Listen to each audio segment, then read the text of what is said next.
You're listening to BioTalk with Rich Bendis, the only podcast focused on the biohealth capital region. Each episode, we'll talk to leaders in the industry to break down the biggest topics happening today in biohealth.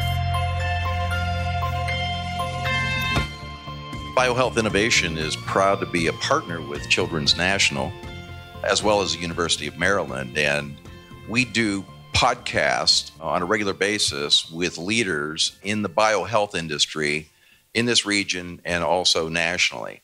And today, I will give a little intro for the listeners who are not here, that we're at the University of Maryland Clark School of Engineering, which also houses the Fischel Bioengineering Institute, which Bill Bentley runs, who's a partner with the National Capital Consortium for Pediatric Device Innovation. What's happening here today is it's the 8th annual Make Your Medical Device competition for kids.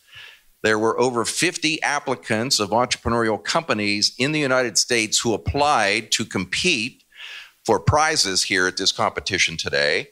12 were selected, had an opportunity to hear a lot of those presentations, and the focus today was on orthopedics and spine. So a lot of very innovative technologies in the market or ready to go to market that are going to improve the quality of life for children and adults in that sector. So thank you all for what you're trying to do to improve the quality of life for children, which is what we're all about today.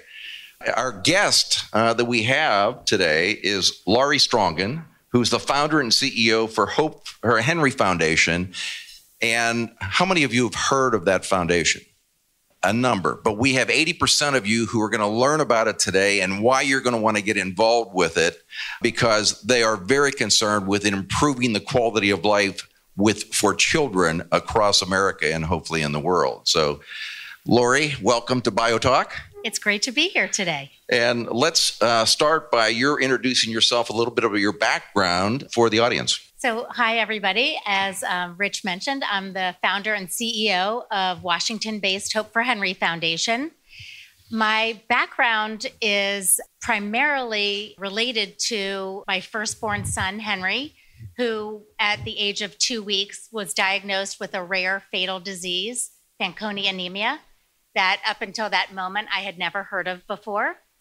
And Henry had really a very magical and way too short life. He had a bone marrow transplant when he was 4.5 years old and suffered from many, many complications following that and spent the better part of 2.5 years in the hospital. And then he died tragically at age 7.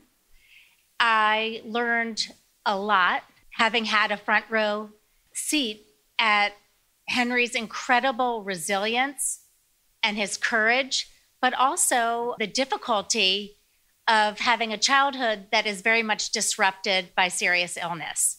So for Henry's first 4.5 years, he was in school, he had a lot of friends, he played soccer, he was active. You couldn't tell anything was wrong, but every month his bone marrow failed little by little, and his life went essentially from Technicolor to black and white in a very small, isolated hospital room where he lived out the remaining time of his life.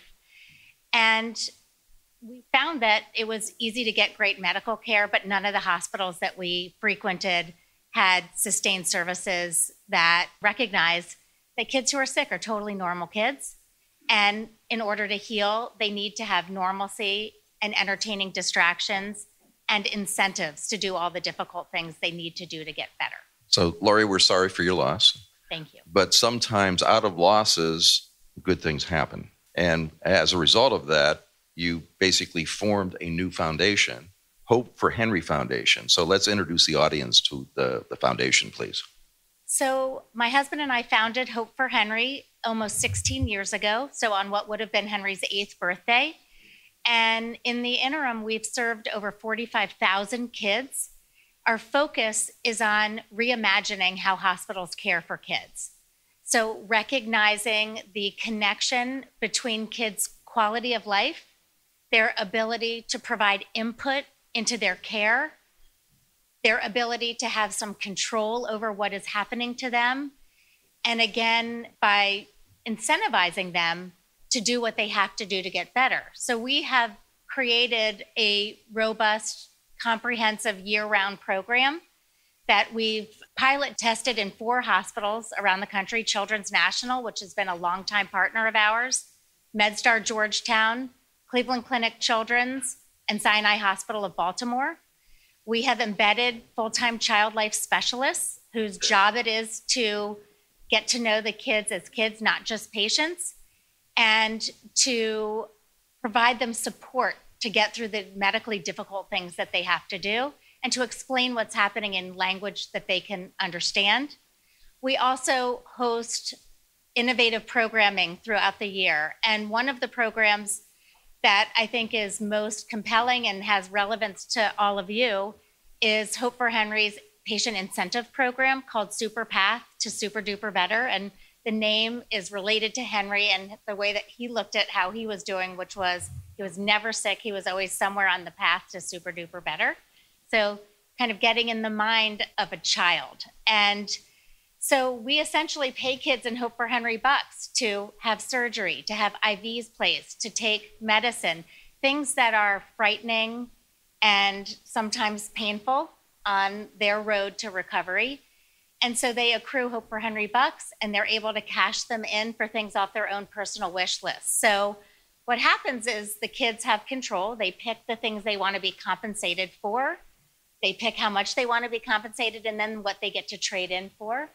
And ultimately what happens without them knowing it is they're a week down the road and they've completed their radiation or their chemotherapy, or they've made it to the other side of a spinal surgery and they have a new iPad or a brand new Lego set or whatever it is that motivated them to do all the many, many, many things they have to do as part of their treatment plan. That sounds like a super program to motivate children. Now, there's so many hundreds of thousands of children in the United States that could use your services. So how do you select those that actually get to participate in your program? So that's a great question. As I mentioned, we have programs that we look at as our research and development labs at the 4 hospitals: Children's National, MedStar Georgetown, Cleveland Clinic Children's, and Sinai Hospital of Baltimore. And that's where we have patients who are part of our Patient Advisory Council and parents, part of our Parents Advisory Council, and then medical staff that advises us on the development of our innovative programming. So there's a feedback loop from child life specialists to parents to kids and to other folks in the medical profession to ensure that the products that we're developing are relevant to kids, are kid-friendly, are things that kids are going to be eager to use, and that actually help not just make them happy, but are connected to improved outcomes. Then what we do is create to-go versions of those programs and offer them to hospitals around the country. So the incentive program that I described to all of you recently launched at the beginning of this year at Children's Mercy in Kansas City, at the 3 major hospitals in Atlanta that make up Children's Healthcare of Atlanta, as well as at St. Francis in Tulsa, Oklahoma. So once we've tested and proven the efficacy of our work, we then make it available to other hospitals around the country. We hope you expand nationally soon. We want to. Yeah. So can you give us some examples of case histories of patients you've worked with so that people can understand exactly what they go through the whole process? Yeah, so I'll talk initially about what I experienced as Henry's mom. When a kid is sick, and I think this is something that you all may understand, but so many people don't, is the length of time that these kids are sick. So for example, the average length of treatment for a kid with cancer is 1,095 days. That's a long time. And there's a lot that's happening during that time that's very painful and that's scary and isolating.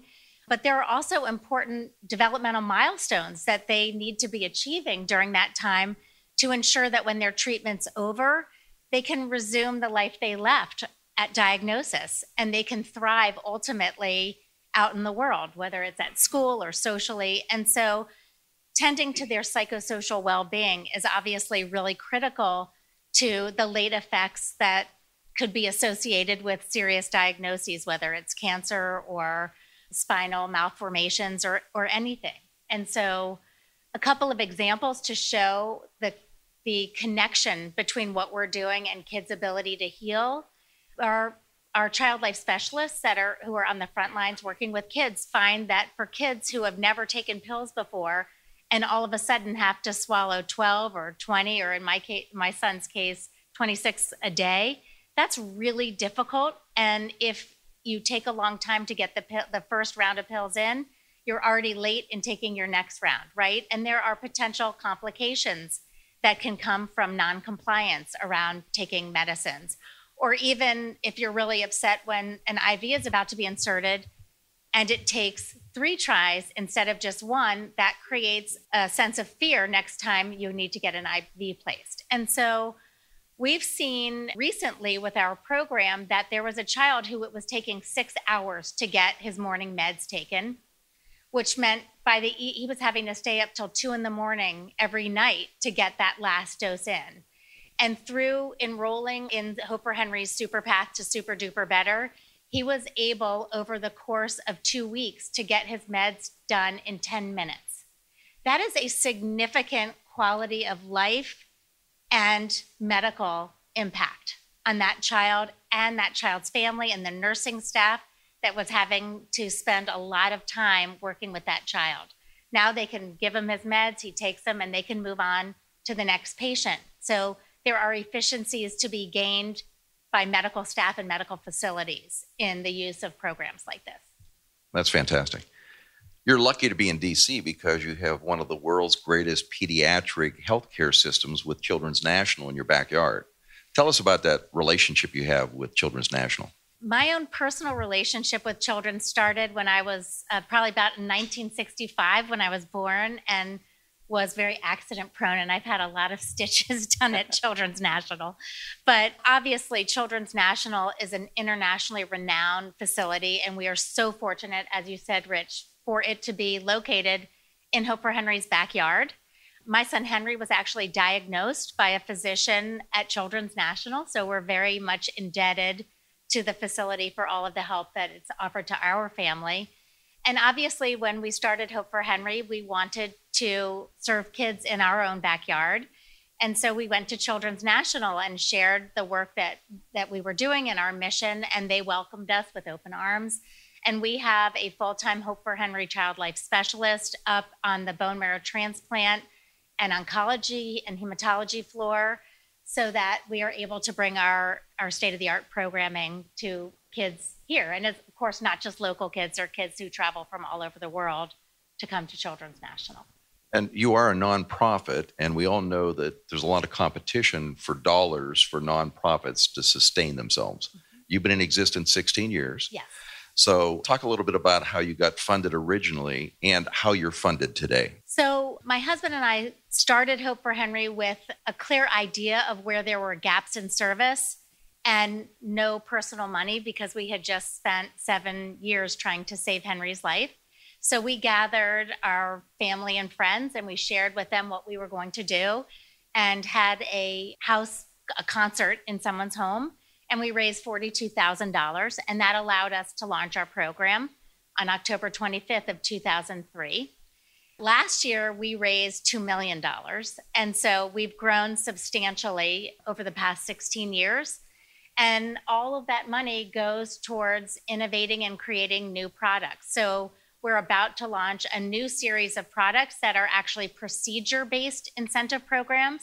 So as all of you know, there are some procedures that in and of themselves are so difficult and difficult for kids to even understand what's going to happen to them.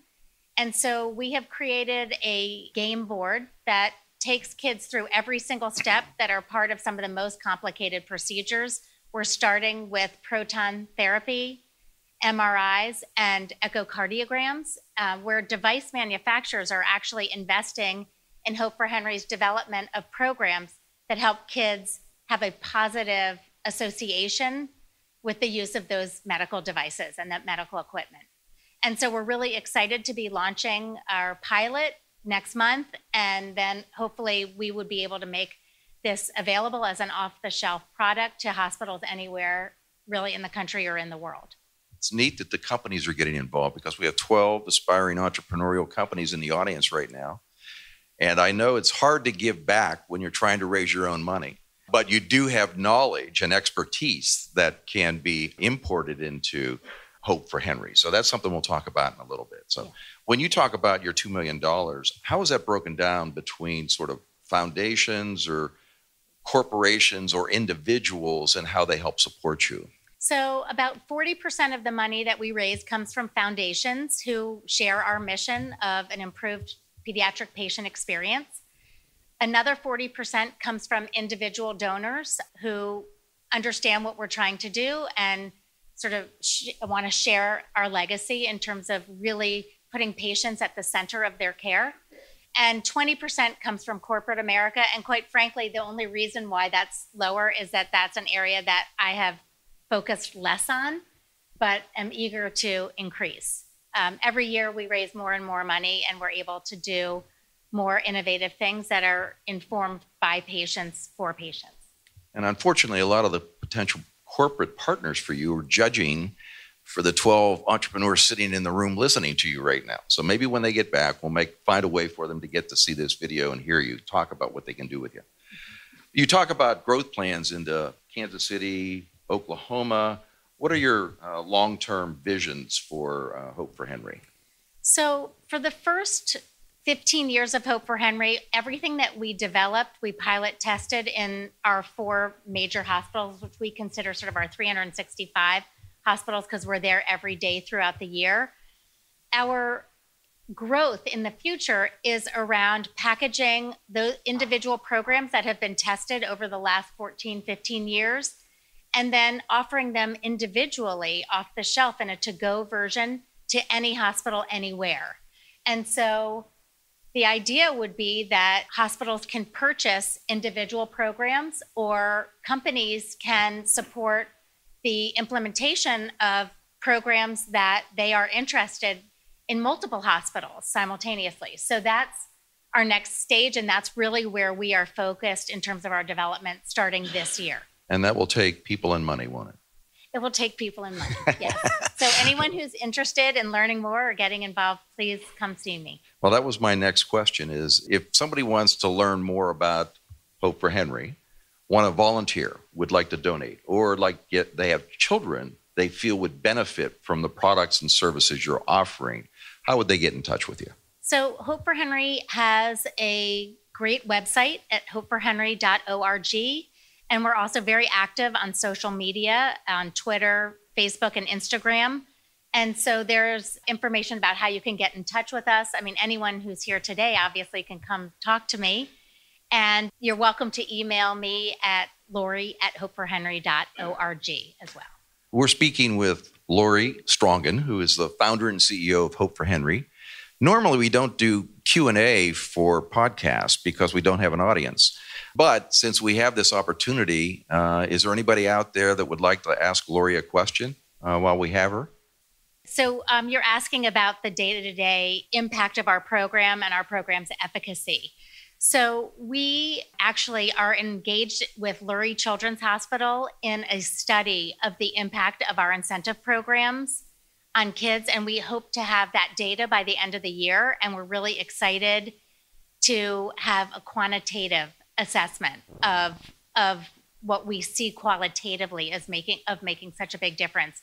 Another example I can share is around bandage change. So there was a heart transplant patient at Cleveland Clinic Children's who had to have his bandage over his chest tubes changed every day. And that was terrifying to him. He was 6 years old and he was afraid that all the tubes were going to get pulled out when his bandage was changed. And so he had to be sedated. And it is not safe, as you all know, to sedate a child every day over a period of time.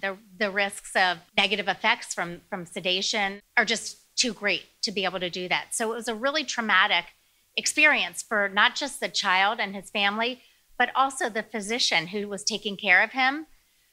And so that child was put on Hope for Henry's Super Path to Super Duper Better incentive program and was paid $100 every time his bandage was changed. And over the course of a few days, He went from being hysterical and terrified to literally saying, just get it over with, and I want my 100 Hope for Henry bucks. And he traded in those bucks for an opportunity for police and firefighters to come to the hospital and let him turn on their sirens and go on the trucks. And so something that literally had some potentially serious negative effects on not just the child, but a lot of other people, became something that was actually no problem for him, and even exciting because he was compensated for his hardship. One last question here. You're asking how other kids get to communicate with one another through our programming. So one of the aspects of our program is that we have a patient advisory council where we have kids from all the hospitals that we serve come together. And one of the reasons for that is because it can be pretty isolating to have a chronic and serious illness. And so kids have an opportunity to get to know one another and share their experiences and create a social network. But then they also get to give back to other children by helping to inform our programming. So not just the development of new programming, but the tinkering with and improving of existing programs. We also host events every week throughout the year at hospitals to make sure that these kids are not missing out on important parts of their childhood. So examples are, Star Wars Day, superhero parties, spa days for girls and moms, celebrations of every holiday.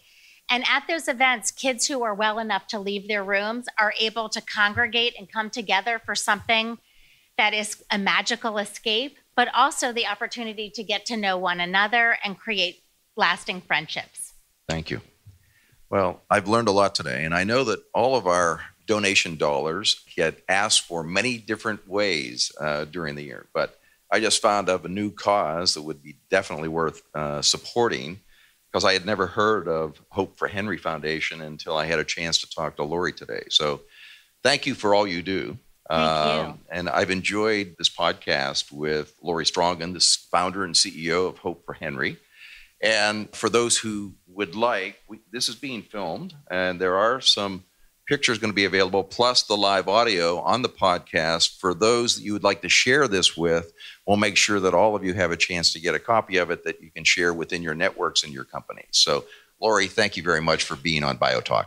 Thank you, Rich. It's been a pleasure. Thanks for listening to BioTalk with Rich Bendis.